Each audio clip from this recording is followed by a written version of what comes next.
Mrs. Alberts here, and welcome back to my channel. Let's begin.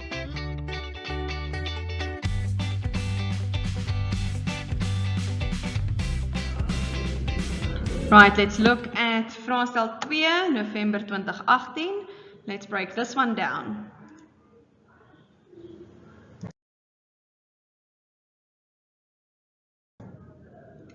Right, so again we start with our text M. This one is where Barta is coming through the mist. It says, like a ghost, like a being. We've got Elias, which is who's asking, wat is dit nou weer, vrou? Kan julle nie sien ek is besig nie? This whole section in the beginning, the first 5 lines, that is where Barta realizes that she cannot find Lucas. She goes to Elias to ask if he is sure the child isn't there. Then we have another section. You'll see that this entire text is an amalgamation. It's a little laslappie kombers of different sections from the book. The reason for that probably is because they want you to have a broad spectrum of questions to be able to answer. So here we've got Magistraat that's calling the constable closer. And it says, Seun, begryp jy wat sopas hier gebeur het? So those 2 lines, that is the section where Magistraat has gotten Lucas in front of him, and Barta has already picked him out. And then he asks him, do you understand what has happened? From here on, you are going home with your parents. Then we've got Elias and Lucas, and it's all about his trunk and everything that is in his trommeltjie. It was Elias asking, what is in your trunk? Lucas saying, it is my stuff. And where Elias and Barta takes out his bread and starts eating it. And then we jump all the way to the back end of the book. We've got Lucas and Barta in a conversation, and this conversation is where he confronts her to know if he is really Lucas, if he is really her son. And it does not give you what she says. It simply ends with, you need to tell me if I am your son or not. And then it jumps again to the end of the second time he goes to the forest, where he asks, where he has his monologue, where he says that one man's will and one man's power, if he could find this man, he will kill him. So you've got about 1, 2, 3, 4, 5 different scenes that they have mushed together into one text. So be very careful. If they can do it here, they can do it again.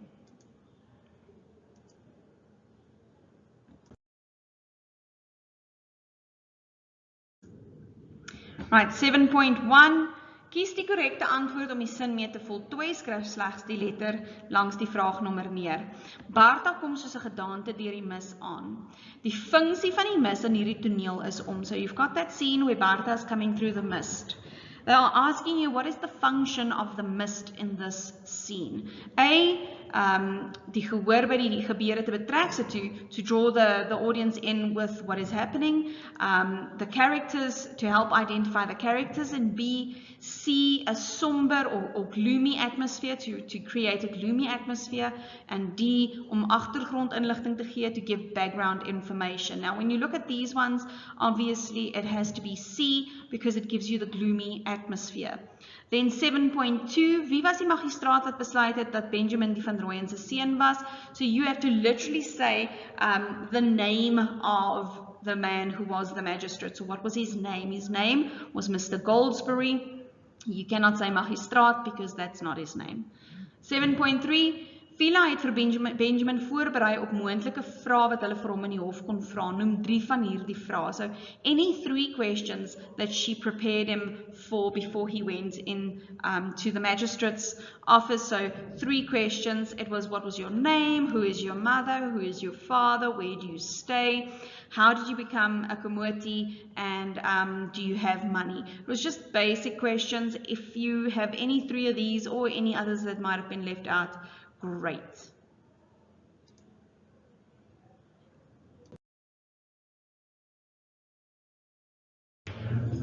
Right, 7.4, Lucas is saam met Elias en Barta van Rooyen huis toe. So he went home with Elias and Barta van Rooyen. Now you have to choose the correct answer. Barta was van die begin af. Barta was from the start, so from the beginning. Besorgd oor, which means concerned for. And ongeduldig means impatient with Lucas. She was definitely not impatient. She was concerned about him. 7.4.2, you have to motivate giving 2 facts. Now, there's a bunch here at the bottom that you can look at as the different reasons for. I am mentioning some of them as I'm chatting, so do go look there. So when we look at Barta, at the moment she gets him, there's things like, for example, when Elias gets impatient with him walking so slow, she says he is tired. Can we stop? Can we rest? She's the one that asks, why is he so quiet? So she's concerned about his silence. She's the one that looks at him and thinks he's maybe a little bit too skinny. She's the one that covers for him whenever Elias wants to beat Lucas. She's scared that he will leave marks on Lucas, and she actually at one point says that he could rather hit Nina than hit Lucas. So a bunch of reasons. You can look at a few here at the bottom. 7.5, kies die korrekte antwoord uit die tussen hakies. As Lucas se lewe by die Van Rooyens met Benjamin se lewe saam met Fiela hulle vergelyk word, sien jy dadelik dat dit. So when you are looking at Lucas's life with the Van Rooyens and Benjamin's life with Fiela and them, and you compare the two, you immediately see that the life is dieselfde, which is the same, and anders, which is different. And the answer obviously is anders. It's completely different, the two lives. 7.6, Barta says, lange kloof, wag ek. Now you have to first go back to your reading excerpt and then find yourself. This is after Lucas has confronted Barta for the first time.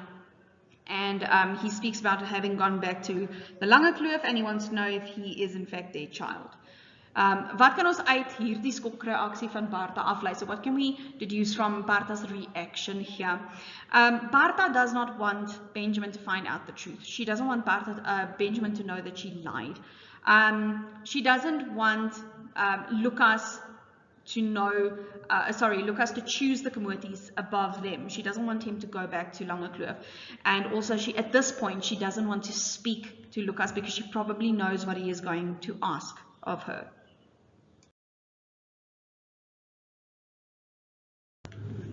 Okay, 7.7 gee 2 redes waarom dit vir Lucas goed sou wees as Barta vir hom die waarheid omtrent sy identiteit vertel het. So give 2 reasons why it would have been good for Lucas had Barta told him the truth at this point about his identity. Geez, you know what? It's a very difficult question, this one, because you have to look at there's many reasons. First, if Lucas knew who he was and his identity, he would know that he could have a relationship with Nina, that Nina is not his sister. There wouldn't have been the struggle within himself, this inner conflict with his identity.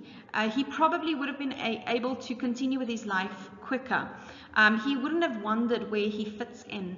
And finally, he would have probably had the freedom to go back to Fiela. 7.8, een man se wil, een man se mag. So that refers to that final monologue just before he goes to John Ben to say that his name is Benjamin Kamoti. Watter les oor mag kan ons uit hierdie situasie leer? What lesson about power can you learn from this situation? And that is that the misuse of power can change people's lives. It can put people's lives upside down. It can destroy people's lives. People in power positions mustn't ever misuse their power. And finally, if you have power, do not manipulate people. Do not try and change people's lives, because you never know if you are changing it for the better or if you are changing it completely, like in this case, for worse. 7.9, ek kan hom met my kaal hande vermoor. So that is what he says about the guy who used his power to change his life. He says he could murder this person with his bare hands. Waarom kan 'n mens Lucas nie blameer dat hy hier so kwaad is nie? Why can you not blame Lucas for being so angry here that he actually, I'm going to say plot murder? Because they changed a boy's life, and it isn't a young man's life, it was a boy's life. He was 12 years old when they changed him, when they upset his course of life. He had to endure such physical and emotional abuse in his life. He was really unhappy. They took him from a place of love to a place of suffering. He was taken away from everything that he knew. These census people, especially Lange, caused that Lucas, his entire life, wondered about who he was truly and had this inner struggle with himself. This census people, or Lange, you can be specific, also created this problem around his feelings for Nina. If not for that, this would not have happened. So he feels at this point completely and utterly raging.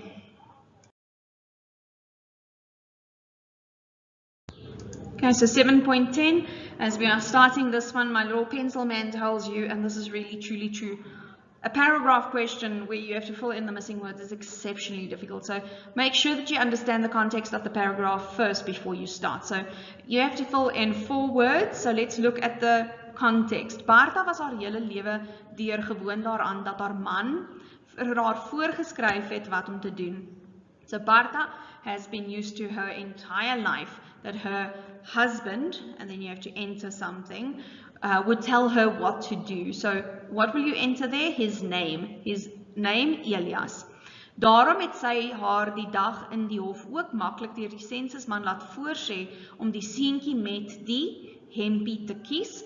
That's why the day in the court where Lange told her which boy, and then they want to know with what shirt, so there's an empty section before the word shirt, to choose the boy with the blue shirt. Die direkte gevolg hiervan was dat toe Lucas geword het. The direct result of this was that blah blah blah changed to Lucas. So Benjamin changed to Lucas. Die seun wat op bla bla bla groot geword het, moes skielik saam met wildvreemde mense in die bos gaan woon. The boy who grew up on, and then you need to name a place, suddenly had to grow up with strangers in the forest. So the place could have said Wolwekraal, Fiela Se plaas, of die Lange Kloof.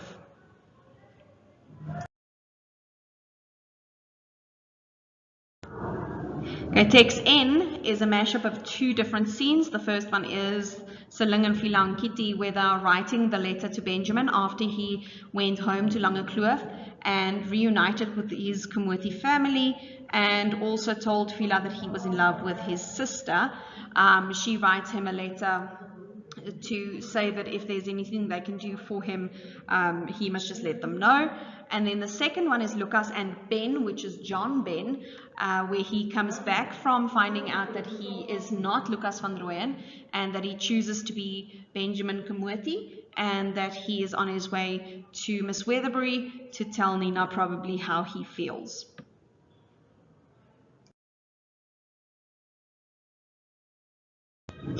(7.11) Skryf vir hom. So that's that part where Fiela is dictating to Kitty to write the letter. 7.11.1 Kies die korrekte antwoord uit die tussenhakkies.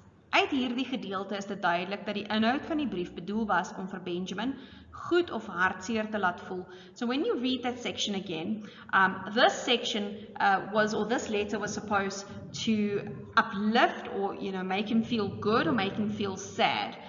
What was the aim of this letter? You have to choose, and the aim was to make him feel good.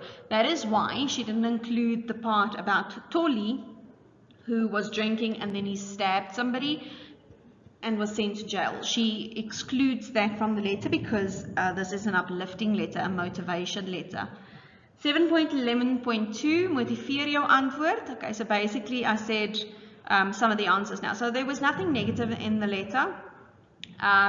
She is motivating Benjamin with some good news. She says that part about standing up, and once you are up, it's easier to stay up instead of falling down and staying down, all those things. She also tells him that he must know, or he must let them know what else they can do for him, so to feel like he is being supported. She says, good, give my regards to Nina, which means she supports Nina as an important figure in his life.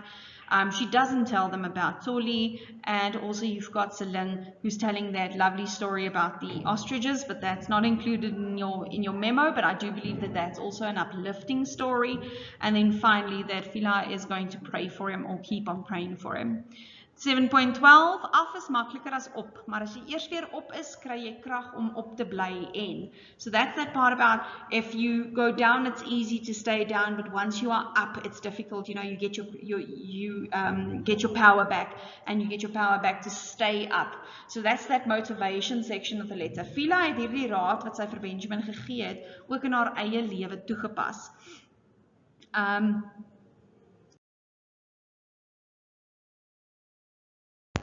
7.13 noem 2 dinge wat Seling vir Benjamin in die brief wou sê. So 2 things that Seling wanted to tell Benjamin in his letter, in this letter. And we have this whole story about Seling wanting to tell Benjamin about how their ostrich farm has now expanded to export. So he wants to tell about Polly and Skopper and the little chicks that were exported and has to go on a ship. He wanted to give them advice on how to handle these ostriches on a ship.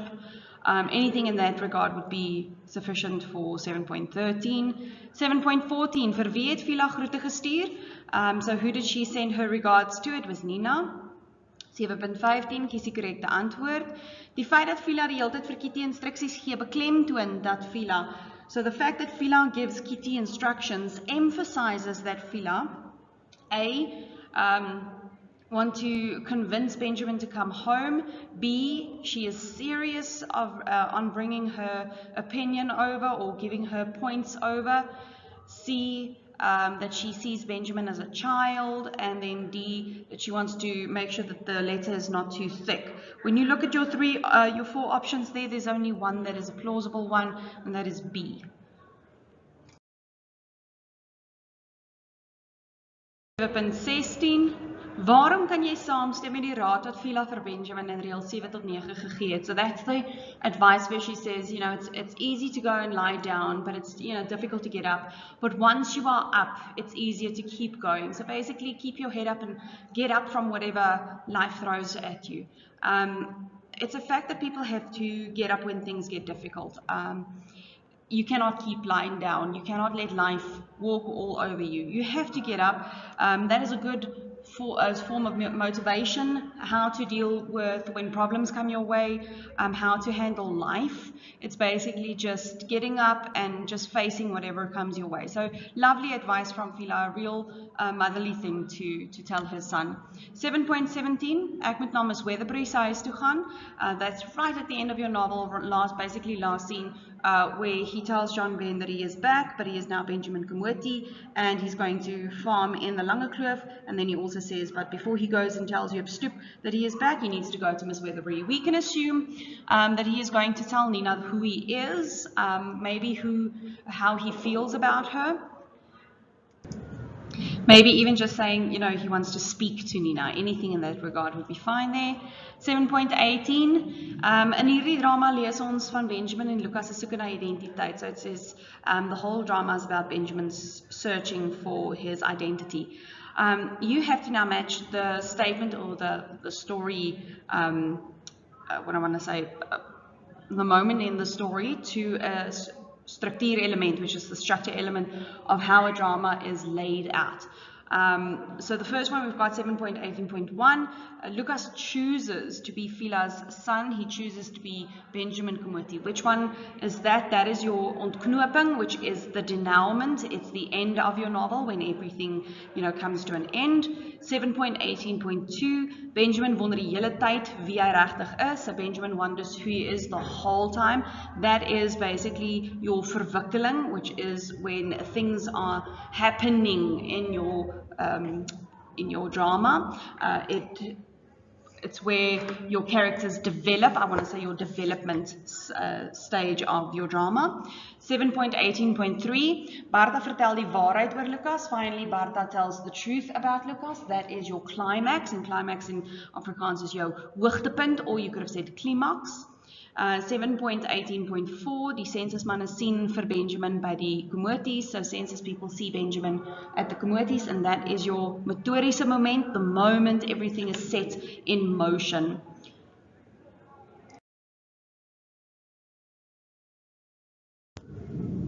7.19 Omdat Benjamin 'n wit kind was, het die sensusmanne gedink Benjamin sou beter afwees by die Van Rooyens. So because he was white,